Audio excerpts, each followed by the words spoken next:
Hanya karena seolah-olah Palestina dipindah tangan dari orang Arab Islam kepada orang Yahudi, segera mereka mendeklarasikan Israel sebagai suatu negara yang merdeka pada tanggal 5 Mei 1948.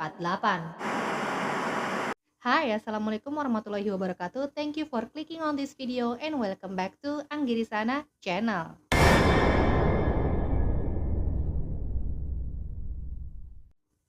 How are you guys? Gimana kabar kalian? Semoga kalian selalu dalam keadaan sehat dimanapun kalian berada. Di Selasa malam hari ini, aku akan membawakan sejarah konflik perebutan tanah perjanjian antara Israel dan Palestina. Seperti yang sama-sama kita telah ketahui bahwa pada tanggal 7 Oktober 2023 lalu, untuk pertama kalinya kelompok pejuang Palestina Hamas melakukan serangan balik terhadap Israel dan Hamas menyebutnya sebagai Operasi Banjir Al-Aqsa dan menyerukan pejuang perlawanan di tepi barat dan negara-negara Islam lainnya untuk bergabung dalam pertempuran ini. Diketahui kelompok pejuang Hamas ini melepaskan tembakan sebanyak 5.000 roket. Astagfirullah Raja. Udah kita lanjut aja, itu anak aku pengen ngegangguin minta makan mulu dia. Kan? Dibilangin ya. Oke, lanjut tadi sampai mana? Diketahui kelompok pejuang Hamas telah melepaskan sebanyak 5.000 roket yang menghantam sejumlah kota besar di Israel. Saat serangan terjadi, warga Israel sedang merayakan festival Sukkot, yaitu festival panen Yahudi yang berlangsung selama 7 hari. Dan setelahnya, Perdana Menteri Benjamin Netanyahu membuat pernyataan pertamanya bahwa saat ini Israel sedang berperang melawan Hamas. Hingga saat ini, konflik bersenjata itu masih berlangsung. Apa yang terjadi sebenarnya antara Israel dan Palestina? Bagaimana sejarah, konflik, dan apa tujuan dari penjajahan yang tak kunjung berhenti ini? Sebelum masuk ke sejarahnya, aku mau disclaimer dulu. Video ini adalah sebuah rangkuman dari hasil observasiku melalui beberapa artikel di internet yang tentunya bisa kalian temukan dan baca langsung di sana. Namun aku bantu kalian untuk merangkumnya dan kujadikan dalam satu konten video ini. Video ini tentunya akan panjang. Tuh, coba lihat berapa durasinya. Tapi nggak apa-apa, bismillah, kalian adalah sultan-sultan yang gak khawatir kehabisan kuota. Oke, tanpa berlama-lama lagi, kita langsung saja masuk ke sejarahnya. Dalam sejarahnya, nama Israel atau Bani Israel dikenal dengan Ibrani dan Yahudi. Dalam riwayatnya pula, sebutan Israel atau orang Bani Israel adalah sebutan yang dinisbatkan kepada bapak mereka, yaitu Nabi Yakub anak Nabi Ishak, Ishak anak Nabi Ibrahim. Israel sendiri adalah kalimat yang berasal dari dua kata, yaitu Isra yang berarti hamba dan El yang berarti Tuhan. Jadilah Israel yang artinya hamba Tuhan. Kemudian mereka disebut Ibrani karena dinisbatkan kepada Nabi Ibrahim. Mereka dinamakan dengan Yahudi ketika mereka bertobat dari menyembah anak sapi. Dan hal ini tertulis dalam Al-Quran di surah Al-A'raf ayat 156. Dalam riwayat lain, mereka dinamakan Yahudi karena dinisbatkan kepada Yehuda, anak keempat dari anak Nabi Yakub yang nama aslinya Yehuza, yang adalah pemimpin bagi ke-11 anak Nabi Yakub lainnya. Asal-usul mereka yang berasal dari keturunan Nabi Yakub merupakan kemuliaan dan gengsi bagi mereka dalam berhadapan dengan manusia lainnya. Itu sebabnya sikap arogan yang ditunjukkan orang Israel saat ini sedikit ada hubungannya dengan sejarah dan asal-usul keturunan mereka.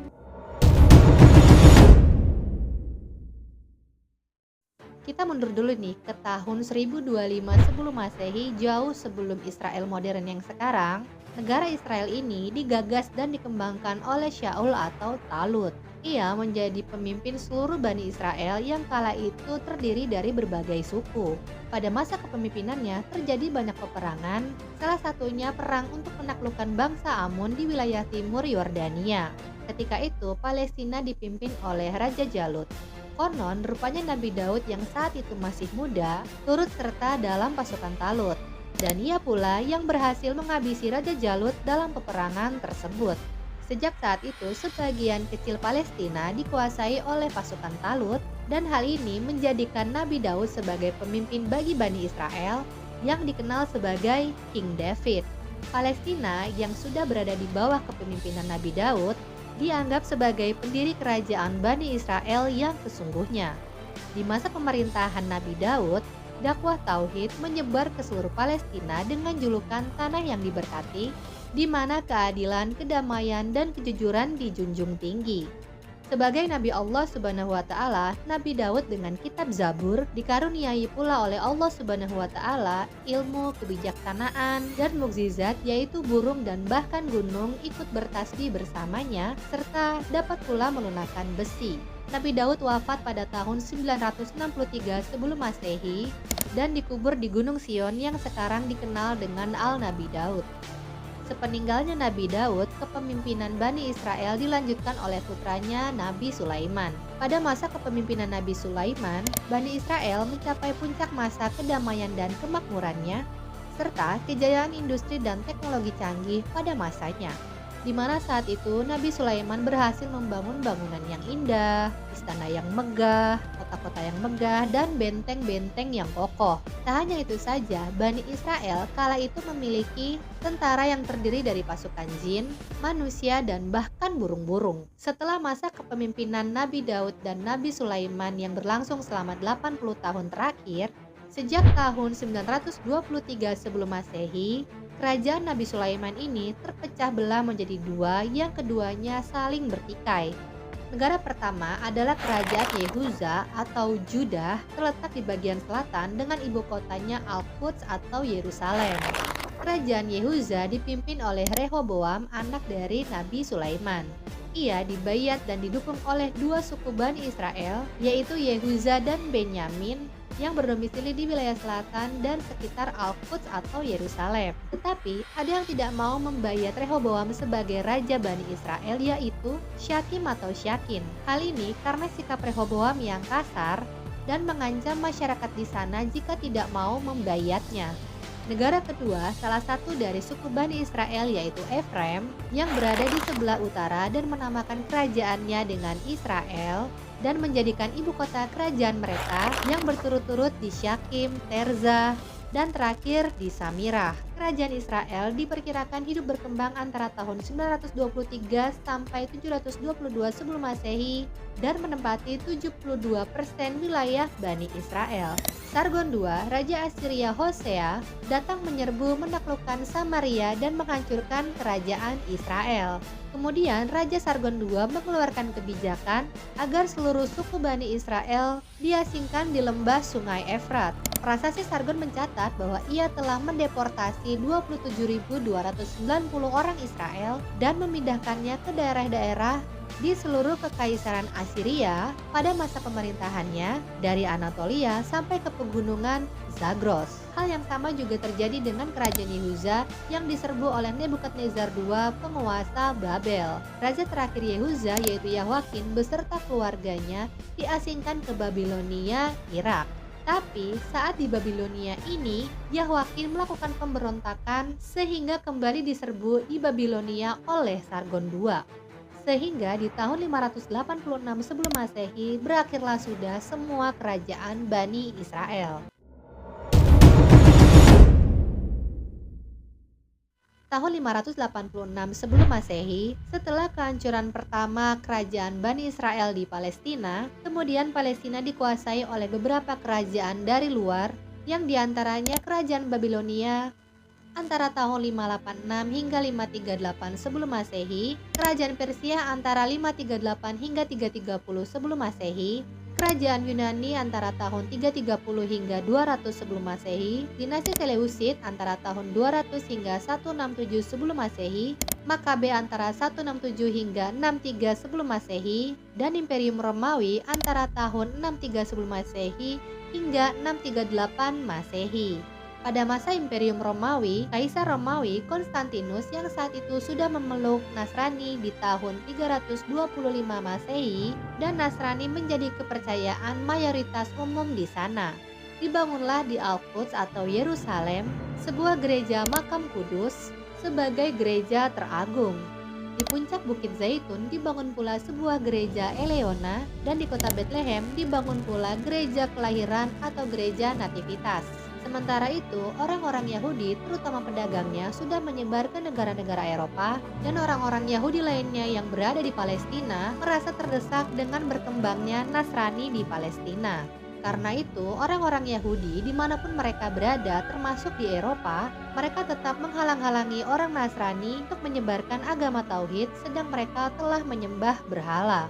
Orang Yahudi atau Bani Israel telah mendustakan nabi terakhir mereka dengan menuduhnya melakukan sihir dan berusaha menghilangkan nyawa Nabi Isa alaihi salam. Bani Israel melakukan itu karena menurut asumsinya, Nasrani telah menghancurkan prinsip-prinsip ketuhanan dan syariat Talmud tentang keagungan Yahudi sebagai bangsa pilihan Allah Subhanahu wa Ta'ala. Perseteruan antara Yahudi dan Nasrani ini tidak hanya terjadi di Palestina, Irak, dan Timur Tengah saja, tetapi sudah meluas ke seluruh Eropa dan bahkan ke benua Amerika. Hanya saja sifat Yahudi yang ingin memonopoli terutama di bagian perdagangan, maka sejumlah komoditas seperti gandum, wol, emas, perak dikuasainya.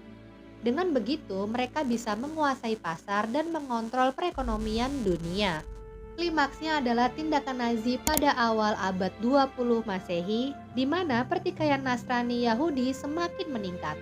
Menariknya, meskipun Yahudi sudah berusaha menghalang-halangi pergerakan Nasrani yang lebih populer disebut dengan Kristen ini, terus menunjukkan perkembangannya di Eropa yang pagan atau palbegu.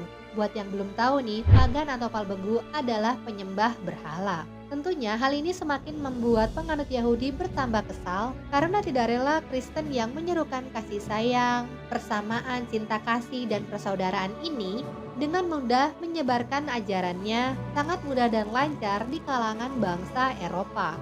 Karena itu, Yahudi tidak tinggal diam dan akhirnya mencoba mempengaruhi penguasa Eropa yang pagan, yaitu Marcus Aurelius, seorang kaisar Romawi yang menggantikan pamannya Antonius. Seorang rabi Yahudi berhasil menakut-nakuti Marcus Aurelius dengan mengatakan bahwa orang-orang Nasrani itu mengidap penyakit menular yang dapat membahayakan rakyatnya. Marcus Aurelius yang terhasut dengan fitnah ini pun mengeluarkan perintah untuk menghabisi semua penduduk Roma yang menganut Nasrani. Penderitaan yang dialami oleh Nasrani pada periode awal ini amat berat. Akibat dari seorang penguasanya yang paganisme ditambah lagi terhasut dari fitnah orang-orang Yahudi, keadaan ini berlangsung terus-menerus hingga abad keempat Masehi. Masuklah Nasrani Kaisar Konstantin, maka nasib dan keadaan orang Nasrani segera berubah. Dan lagi-lagi, orang Yahudi tidak berhenti melakukan provokasinya. Yahudi yang masih ingin menguasai perekonomian terutama di beberapa komoditas seperti wol, sutra, gandum, emas, dan perak, tak jarang mereka mampu menciptakan krisis di tempat negara mereka berdomisili untuk menciptakan ketergantungan negara dan rakyatnya pada mereka yang memonopoli perdagangan dan kehidupan ekonomi satu negara. Mereka sengaja menimbun emas dan perak yang kemudian meminjamkan uang kepada orang Nasrani dengan bunga yang melambung tinggi. Di dalam agama Yahudi sendiri terdiri dari 3 kelompok, yaitu Ashkenazim, Sephardim, dan Syarkiyin. Di dalam perkembangan sejarahnya, istilah Yahudi Ashkenazim adalah Yahudi Barat dari Eropa dan Amerika yang berpindah ke Palestina. Padahal kenyataannya banyak di antara mereka yang berasal dari kelompok Yahudi Sephardim. Akibatnya Ashkenazim naik status dan Sephardim turun status. Ashkenazim menjadi pemegang kendali politik di negara Israel hingga sekarang. Kekaisaran Ottoman menguasai tanah Palestina dan Timur Tengah selama 3 abad. Palestina baru berpindah kekuasaan dari Kekaisaran Ottoman ke Inggris pada tahun 1917 akibat kekalahannya dalam Perang Dunia I melawan Inggris. Hanya karena seolah-olah Palestina dipindah tangan dari orang Arab Islam kepada orang Yahudi, segera mereka mendeklarasikan Israel sebagai suatu negara yang merdeka pada tanggal 5 Mei 1948. Di tahun 1948 hingga 1968, Israel sudah cukup kuat di Palestina dan di sekitar Timur Tengah. Terbukti dalam peperangan di tahun 1967, beberapa negara Islam yang terlibat seperti Mesir, Yordania, Suriah, Beirut, Arab Saudi, Irak, dan Palestina sendiri berhadapan dengan Israel. Tapi dalam kenyataannya negara-negara Islam tersebut tidak dapat berbuat banyak, kecuali membiarkan Israel menjadi sah berdiri sebagai satu negara merdeka dari hasil comotan beberapa negara yang tadi disebutkan. Pasti kalian muncul pertanyaan kan, kok bisa Israel berdiri sebagai satu negara merdeka di satu wilayah kekuasaan sah Kekaisaran Ottoman Hal ini terlepas dari dukungan beberapa negara barat dan Inggris khususnya. Kan tadi Kekaisaran Ottoman kalah tuh saat melawan Inggris. Ya sudah, Inggris support dah tuh Israel minta jadi negara merdeka. Di Inggris, Eropa sebelumnya tahun 1897 sudah dibentuk suatu organisasi yang diberi nama Judenstaat atau State of Israel. Organisasi ini memiliki ideologi Zionisme, Zion yang artinya batu merujuk Haikal Sulaiman yang ada di Al-Quds untuk dijadikan sentral negara Yahudi.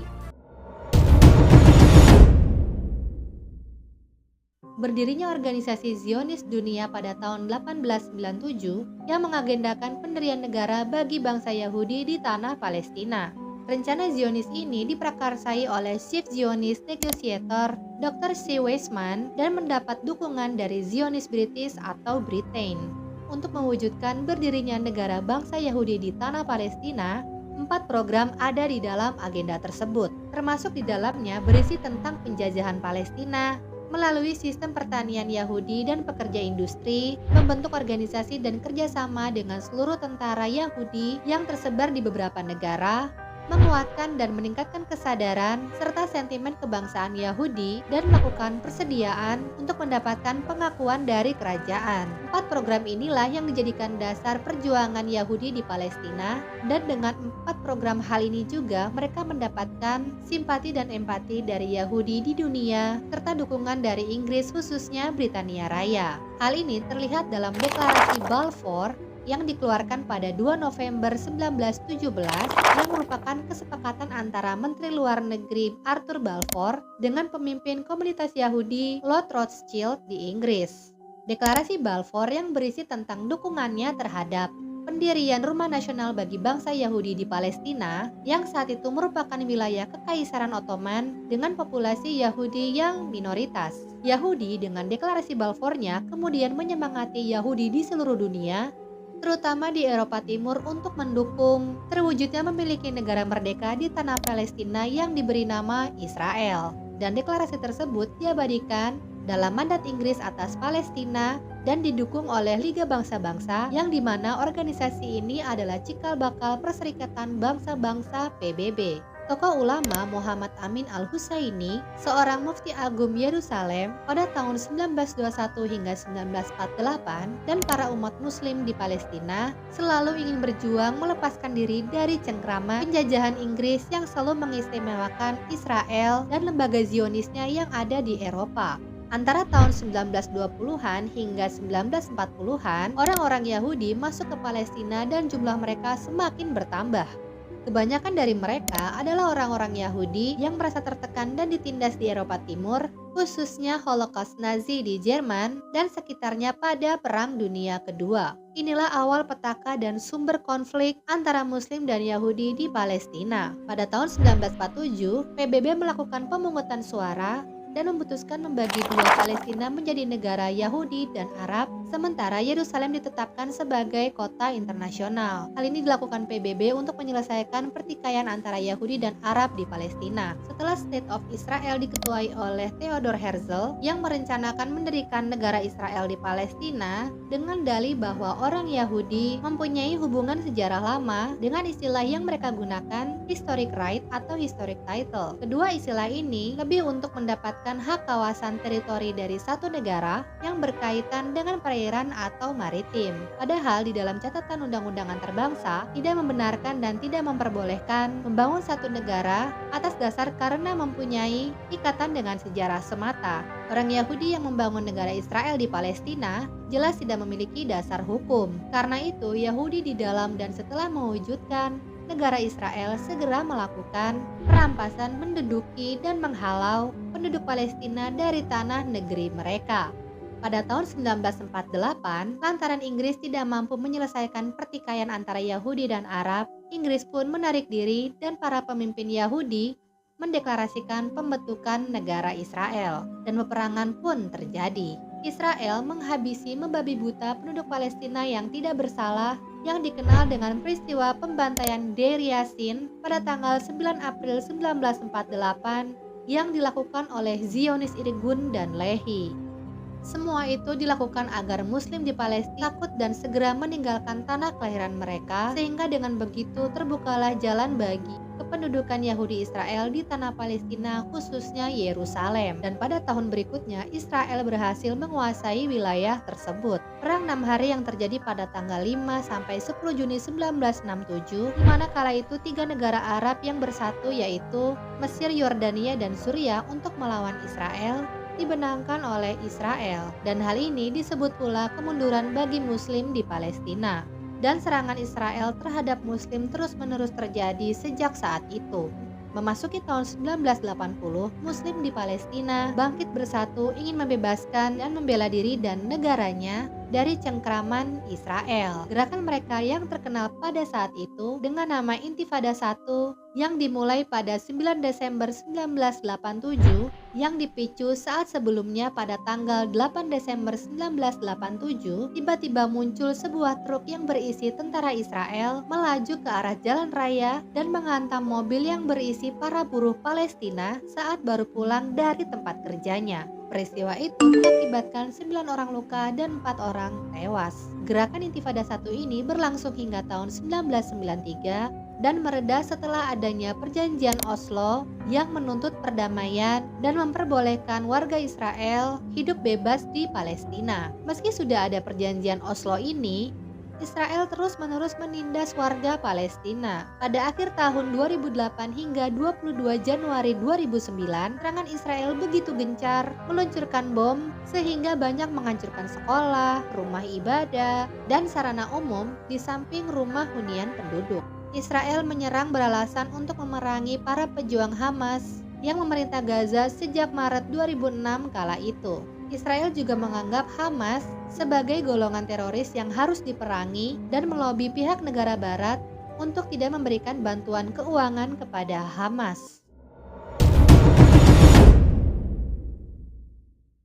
Sekitar tahun 2500 sebelum Masehi, Palestina merupakan nama untuk wilayah barat daya negeri Syam yang terletak di bagian barat Asia dan bagian pantai timur Laut Tengah. Dahulu, wilayah Palestina adalah Kanaan karena dalam sejarah tercatat bangsa yang pertama kali bermukim di Palestina adalah bangsa Kanaan yang datang dari Jazirah Arab. Di wilayah tersebut, bangsa Kanaan membangun kurang lebih 200 kota dan desa seperti Pisan, Al-Qolan, Akka, Haifa, Bi'ru al-Shaba atau Beersheba, dan Bethlehem. Kota besar Kanaan saat itu adalah Shechem dan diikuti wilayah yang hingga saat ini masih bisa ditemui yaitu Asdod, Akko, Gaza, Al-Majdal, Jaga, Askelan, Ariha, Jericho, dan Bisan. Sekitar tahun 800 sebelum Masehi, asal kata Palestina berasal dari Pilsta selama masa Raja Assyria Adizari III, dan kata Palestina berasal dari Yudea Palestina yang merupakan nama dari tanah Yudea yang diganti oleh Kaisar Hadrian pada masa penjajahan Romawi.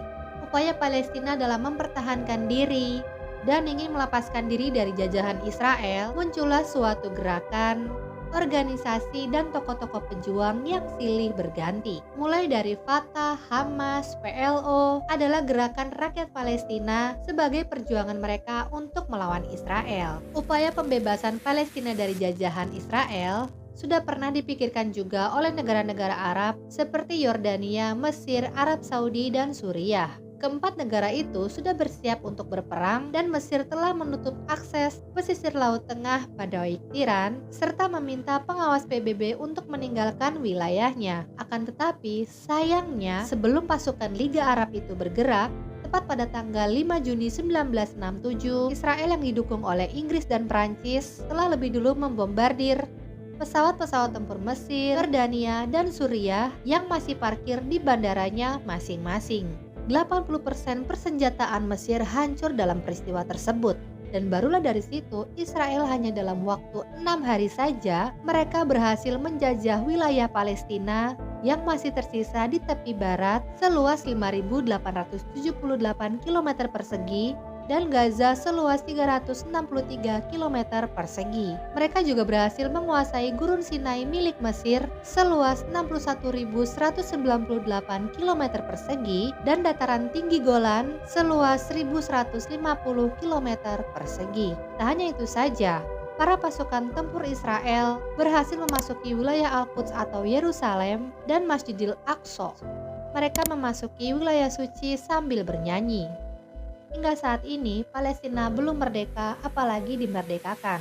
Upaya demi upaya untuk mencapai kata perdamaian terus saja gagal, karena hanya dianggap sepihak dan menguntungkan Israel. Dan yang saat ini terjadi di Palestina adalah sebuah tindakan serangan balik dari para pejuang Hamas ke Israel pada Oktober 2023 lalu. Perdana Menteri Israel Benyamin Netanyahu menyatakan penolakan terhadap gencatan senjata yang baginya sama saja artinya Israel menyerah kepada Hamas. Dan bahkan pihaknya tidak akan berhenti sampai Israel memenangkan konflik bersenjata dengan Hamas. Dan sampai video ini kubuat, konflik bersenjata ini masih terus berlanjut.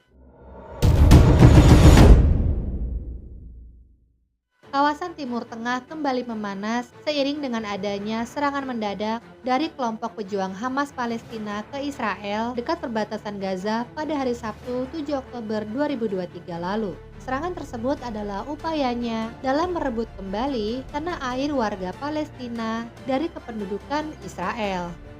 Menurut PCBS, sampai hari ke-47 konflik bersenjata Hamas-Israel, tepatnya pada tanggal 22 November 2023 lalu, jumlah total korban Palestina mencapai 14.758 orang, dan jumlah korban Palestina ini sudah 11 kali lipat lebih banyak dari korban jiwa Israel atas serangan Hamas ke Israel yang sebanyak 1.275 orang korban Israel.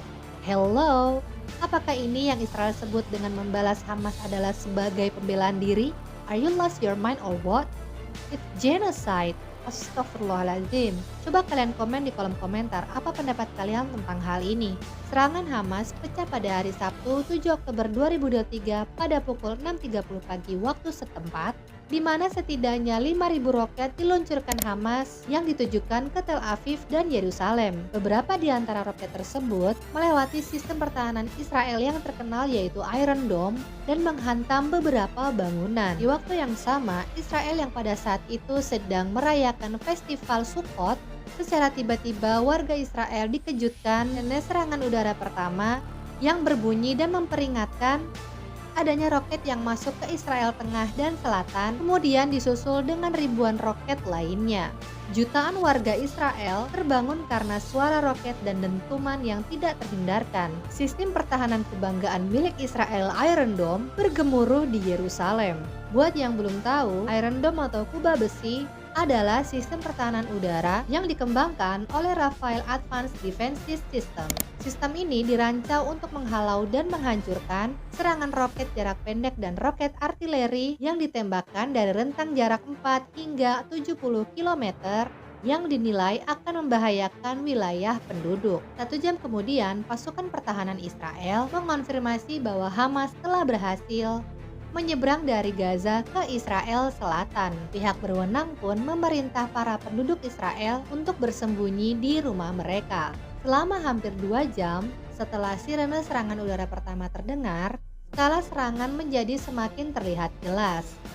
Sekitar pukul 11.35 waktu setempat, Perdana Menteri Israel Benyamin Netanyahu membuat pernyataan pertamanya bahwa saat ini Israel sedang berperang. Militer Israel kemudian mengirimkan pasukannya ke Israel Selatan untuk merebut kembali kota-kota yang sudah dikuasai Hamas. Pada pukul 13.46, dilaporkan bahwa Israel telah menyerang sebanyak 21 bangunan yang menampung operasi militer Hamas. Pihak Israel mengaku pertahanan militer mereka kebobolan sehingga Hamas berhasil menyerang pertahanan mereka. Dengan berhasilnya Hamas ini, diduga Hamas telah menghabiskan waktu berbulan-bulan, bahkan bertahun-tahun untuk mengumpulkan informasi mengenai intelijen Israel di sepanjang perbatasan. Hal ini berbanding terbalik karena selama ini Hamas memberikan kesan kepada Israel bahwa mereka belum siap berperang, dan plot twistnya kan ternyata selama ini mereka tengah mempersiapkan operasi besar-besaran. Selain berhasil menerobos, kelompok besar pejuang Hamas ini dengan cepat bergerak ke beberapa pangkalan militer di sisi jauh perbatasan. Hamas ini tampaknya telah mengetahui lokasi dan rute pendekatan terbaik untuk menghindari deteksi. Sejak Benyamin Netanyahu memberikan pernyataannya pada Sabtu 7 Oktober 2023 lalu bahwa saat ini Israel sedang berperang dengan Hamas di Gaza, Israel secara menggila melakukan penyerangan balik dengan dalih membela dan mempertahankan diri. WHO telah mendokumentasikan telah terjadi 178 serangan terhadap fasilitas kesehatan yang mengakibatkan tewasnya 553 orang, termasuk di dalamnya 22 petugas kesehatan di seluruh Gaza. Dan konflik bersenjata ini telah memaksa penutupan 27 dari 36 rumah sakit dan 47 dari 72 klinik layanan kesehatan primer di Gaza. Fasilitas tersebut terpaksa berhenti beroperasi karena kekurangan pasokan obat-obatan dan sumber daya lainnya. Bahkan nih ya, kalian tahu nggak, saking membludaknya pasien yang datang itu, ada loh seorang wanita yang terpaksa melahirkan secara sesar, terpaksa ditindak tanpa menggunakan anestesi. Ya Allah, nggak kebayang gimana rasa sakitnya. Belum lagi yang luka-luka akibat tertimpa reruntuhan bangunan dan kebanyakan anak kecil yang jadi korbannya. Dan baru-baru ini, pelayanan rumah sakit Indonesia di Gaza telah berhenti total karena telah diduduki oleh tentara Israel. Ada lebih dari 5.300 anak-anak di Palestina yang telah meninggal dunia sejak peristiwa konflik bersenjata itu dimulai. Ya Allah, aku jadi ingat kemarin lihat postingan di salah satu sosial media yang di dalamnya memperlihatkan anak-anak kecil di Palestina itu dituliskan di lengannya nama-nama mereka dengan menggunakan pulpen yang tujuannya cuma satu, yaitu sebagai identitas mereka kalau mereka meninggal dunia dan menjadi salah satu korban atas peristiwa konflik bersenjata itu. Itulah tadi sejarah panjang Palestina dan Israel hingga apa yang terjadi saat ini di Gaza. Kabarnya Benyamin Netanyahu akan menyetujui gencatan senjata selama 4 hari ke depan pada Kamis tanggal 23 November 2023 lalu. Namun hingga video ini dibuat, aku belum dapat update-annya nih. Kalau kalian tahu update-annya, silahkan komen di bawah ya. Mari kita sama-sama doakan agar semua rasa sakit yang dirasakan oleh saudara-saudara kita di Palestina segera diangkat oleh Allah Subhanahu wa Ta'ala. Dan para pejuang Palestina diberikan kekuatan yang luar biasa untuk memenangkan hak-haknya demi membela negara Palestina. Kemudian tak lupa juga untuk para syuhada yang telah berpulang dan dijemput oleh Allah Subhanahu wa Ta'ala, semoga ditempatkan di arsinya Allah Subhanahu wa Ta'ala yang indah dan dapat memberikan syafaat nantinya. Amin. Bila ada yang belum kusebutkan di dalam sejarah ini, silakan kalian tambahkan di kolom komentar ya. Mohon maaf apabila ada kesalahan penyebutan nama tempat, nama orang, dan istilah bahasa asing. Maklumlah namanya juga lidah lokal. Kalau kamu suka dengan video ini, jangan lupa hit like buttonnya dan share ke seluruh sosial media yang kamu punya. Tentunya jangan lupa buat kamu yang belum subscribe, segera subscribe agar channel ini semakin berkembang dan turn on notifikasinya supaya kamu jadi orang pertama yang tahu saat aku upload video berikutnya. Dan untuk kamu yang sudah subscribe channel ini, terima kasih banyak karena dukungan kalianlah aku menjadi semakin semangat menyajikan kisah seru, menarik, dan menegangkan. Kalau kamu ada ide dan saran untuk videoku selanjutnya, silahkan tulis di kolom komentar, cause I would like to know it and love to share with all of you. Follow Instagram aku @anggirisana supaya kita bisa lebih dekat. Thank you so much for watching dan aku gak sabar untuk ketemu lagi dengan kalian di videoku selanjutnya. Bye, Assalamualaikum warahmatullahi wabarakatuh.